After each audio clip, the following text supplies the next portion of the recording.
Hello friends, welcome back to my channel. आज हम लोग एक इम्पॉर्टेंट टॉपिक डिस्कस करेंगे जो आपकी एग्ज़ाम पॉइंट ऑफ व्यू से बहुत इंपॉर्टेंट है और एग्ज़ाम में इससे क्वेश्चन आने के चांसेस रहते हैं। तो चलिए स्टार्ट करते हैं।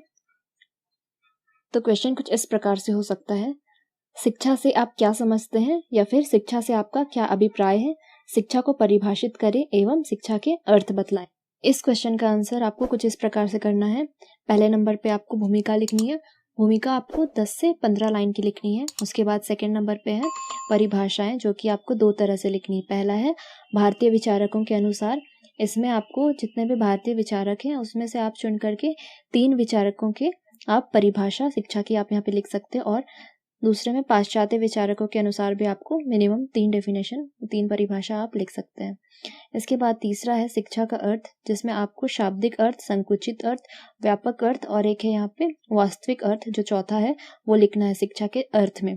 उसके बाद आपको अंत में निष्कर्ष लिखना है, जो कि 4 से 5 लाइन में आप समाप्त कर सकते हैं। तो इस तरह से चलिए स्टार्ट करते हैं।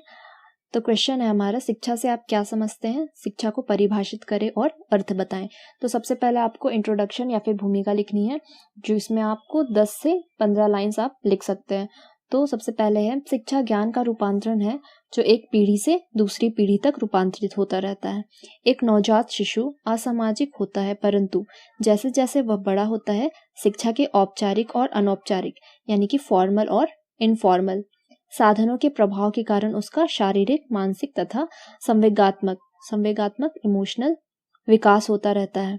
अर्थात शिक्षा जीवन को समझने के लिए तार्किक दृष्टि प्रदान करती है, साथ ही साथ अपने वातावरण से समायोजन करने की क्षमता भी प्रदान करती है। हम कह सकते हैं कि शिक्षा एक प्रकाश पुंज या शक्ति का स्रोत है, जिसके द्वारा बालक की समस्त शक्तियां, क्षमताएं और मानवीय गुण निरंतर विकसित होते रहते हैं। शिक्षा के माध्यम से बालक समाज एवं राष्ट्र का उत्तरदायी नागरिक बनता है, अर्थात शिक्षा मानव विकास की आधारशिला है। तो इस तरह से जो हमारा भूमिका है वो कंप्लीट होता है। भूमिका के बाद हमें परिभाषाएं लिखनी है। तो आप देख सकते हैं फर्स्ट जो है हमारा वो भारतीय विचारकों के अनुसार शिक्षा की परिभाषा, जिसमें मैंने 3 परिभाषाएं लिखी हैं। पहला है महात्मा गांधी के अनुसार, शिक्षा से मेरा अभिप्राय है बालक और मनुष्य के शरीर, मस्तिष्क और आत्मा में पाए जाने वाले सर्वोत्तम गुणों का सर्वांगीण विकास। उसके बाद है कौटिल्य के अनुसार, शिक्षा का अर्थ है देश के लिए प्रशिक्षण तथा राष्ट्र के लिए प्रेम। और तीसरा है रविंद्रनाथ टैगोर के अनुसार, उच्चतम शिक्षा वह है जो संपूर्ण सृष्टि से हमारे जीवन का सामंजस्य स्थापित करती है। तो इस तरह से हमारा भारतीय विचारकों के अनुसार शिक्षा की 3 परिभाषाएं कंप्लीट होती है। इसके बाद है पाश्चात्य विचारकों के अनुसार शिक्षा की परिभाषाएं, जिसमें पहला है अरस्तु के अनुसार, स्वस्थ शरीर में स्वस्थ मस्तिष्क का निर्माण करना ही शिक्षा है। पेस्टालॉजी के अनुसार शिक्षा मनुष्य की समस्त शक्तियों को स्वाभाविक, प्रगतिशील एवं विरोधहीन विकास है। और थर्ड है जॉन डीवी के अनुसार, शिक्षा जीवन जीने की एक प्रक्रिया है, अनुभवों का एक सतत पुनर्निर्माण। तो इस तरह से जो हमारा परिभाषा वाला पार्ट कंप्लीट होता है। उसके बाद हम अर्थ में जाते हैं। तो शिक्षा का सबसे पहला है शाब्दिक अर्थ, जिसमें पहला है भारतीय दृष्टिकोण के अनुसार और दूसरा है पाश्चात्य दृष्टिकोण के अनुसार शिक्षा का अर्थ। तो भारतीय दृष्टिकोण के अनुसार शिक्षा के अर्थ में है, शिक्षा शब्द संस्कृत भाषा की शिक्ष धातु में अप्रत्यय लगने से बना है। शिक्षा का अर्थ है सीखना या सिखाना, इसलिए शिक्षा का अर्थ हुआ है सीखने सिखाने की प्रक्रिया। तो इस तरह से ये हो गया हमारा भारतीय दृष्टिकोण के अनुसार शिक्षा का अर्थ। अब है सेकंड पाश्चात्य दृष्टिकोण के अनुसार शिक्षा का अर्थ। अंग्रेजी भाषा में शिक्षा को एजुकेशन कहते हैं। इसकी उत्पत्ति लैटिन भाषा के एडुकेटम शब्द से हुई है। एडुकेटम शब्द 2 शब्दों से मिलकर बना है, ई जोड़ ड्यूको। ई का अर्थ है अंदर से और ड्यूको का अर्थ है आगे बढ़ाना या फिर विकास, अर्थात अंदर से विकास। इस प्रकार शिक्षा का अर्थ है बालक के आंतरिक शक्तियों को बाहर की ओर विकसित करना। तो इस तरह से हमारा शिक्षा का शाब्दिक अर्थ कंप्लीट होता है। इसके बाद नेक्स्ट पॉइंट है शिक्षा का संकुचित अर्थ। संकुचित शिक्षा का अर्थ है विद्यालयों, महाविद्यालयों और विश्वविद्यालयों में चलने वाली शिक्षा। इस शिक्षा के उद्देश्य, पाठ्यक्रम और शिक्षण विधियां सभी निश्चित होती है। यह शिक्षा एक निश्चित आयु से प्रारंभ होती है और एक निश्चित काल तक चलती रहती है तथा निश्चित स्थानों पर निश्चित व्यक्तियों और निश्चित बच्चों के बीच चलती है। वर्तमान में इस शिक्षा की व्यवस्था समाज या राज्य के द्वारा की जाती है। तो इस तरह से जो हमारी संकुचित शिक्षा है वो जो भी हम कॉलेज में, स्कूल्स में या फिर यूनिवर्सिटीज़ से हमें जो भी शिक्षा प्राप्त होती है उसे हम इस कैटेगरी में रखते हैं।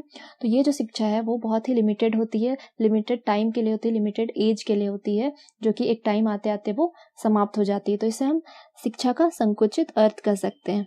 इसके बाद है शिक्षा का व्यापक अर्थ। व्यापक अर्थ में शिक्षा का अर्थ बालक के उन सभी अनुभवों से है जिसका प्रभाव उसके ऊपर जन्म से लेकर मृत्यु तक पड़ता है। अर्थात बालक अनियंत्रित वातावरण में रहते हुए अपनी प्रकृति के अनुसार स्वतंत्रता पूर्वक विभिन्न प्रकार के अनुभव प्राप्त करता है तथा विकसित होता है। अर्थात व्यापक शिक्षा जीवन भर चलने वाली प्रक्रिया है जो किसी विशेष व्यक्ति, स्थान, समय, पाठ्यक्रम या देश तक सीमित नहीं रहती। बालक का समस्त जीवन स्कूल ही नहीं है तथा शिक्षा का काल भी। तो जो शिक्षा का व्यापक अर्थ है वह शिक्षा के संकुचित अर्थ से बिल्कुल अलग है। संकुचित अर्थ में हम जो भी एजुकेशन, हमें जो भी शिक्षा हमें कॉलेज, स्कूल में मिल रही है, हम उतने ही उसे ग्रहण कर रहे हैं। लेकिन व्यापक अर्थ में है कि जो भी हम अपने अनुभवों से, जो भी एक्सपीरियंस या आस पड़ोस समाज से हम जो भी सीख रहे हैं वो सब आते हैं हमारी शिक्षा के व्यापक अर्थ में, जो कि हम अपने जन्म से लेके मृत्यु तक सीखते रहते हैं। वो उसका कोई लिमिटेशन नहीं होता, कोई एज नहीं होता है कि हम ये शिक्षा ग्रहण करें। तो जो भी शिक्षा हम अपने एक्सपीरियंस आसपास से प्राप्त करते हैं और हर स्टेप में, अपने लाइफ के हर स्टेप में प्राप्त कर सकते हैं, तो उसे हम शिक्षा के व्यापक अर्थ के कैटेगरी में रखते हैं। इसके बाद नेक्स्ट है शिक्षा का वास्तविक अर्थ। संकुचित या व्यापक शिक्षा दोनों अपने जगह में पूर्ण नहीं है। संकुचित अर्थ में शिक्षा परिवर्तन विरोधी है, व्यापक अर्थ में शिक्षा आवश्यकता से अधिक उदार बन जाता है। इस दृष्टि में शिक्षा के संकुचित तथा व्यापक दोनों अर्थों में समन्वय करना होगा। दोनों अर्थों में समन्वय हो जाने पर शिक्षा एक ऐसी प्रक्रिया के रूप में उपस्थित हो जाती है जो बालक की व्यक्तिगत रुचियों, क्षमताओं, योग्यताओं तथा सामाजिक आदर्शों को ध्यान में रखते हुए आवश्यकता अनुसार स्वतंत्रता प्रदान करके उसका बौद्धिक, सामाजिक, सांस्कृतिक तथा आध्यात्मिक विकास करती है, जिससे व्यक्ति तथा समाज दोनों ही उन्नति के शिखर पर चढ़ते हैं।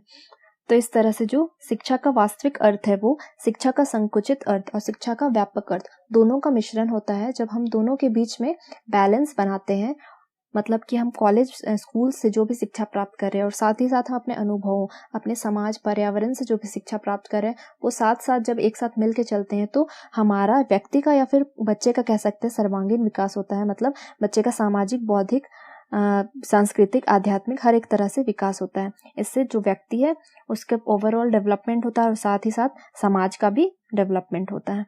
इस तरह से हमारा जो अर्थ है वो कंप्लीट होता है। इसके बाद है लास्ट, हमें निष्कर्ष लिखना है जिसमें आप 4 से 5 पॉइंट लिख सकते हैं।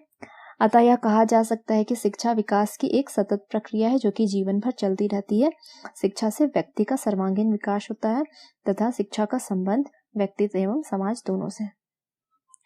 तो इस प्रकार से हमारा निष्कर्ष कंप्लीट होता है।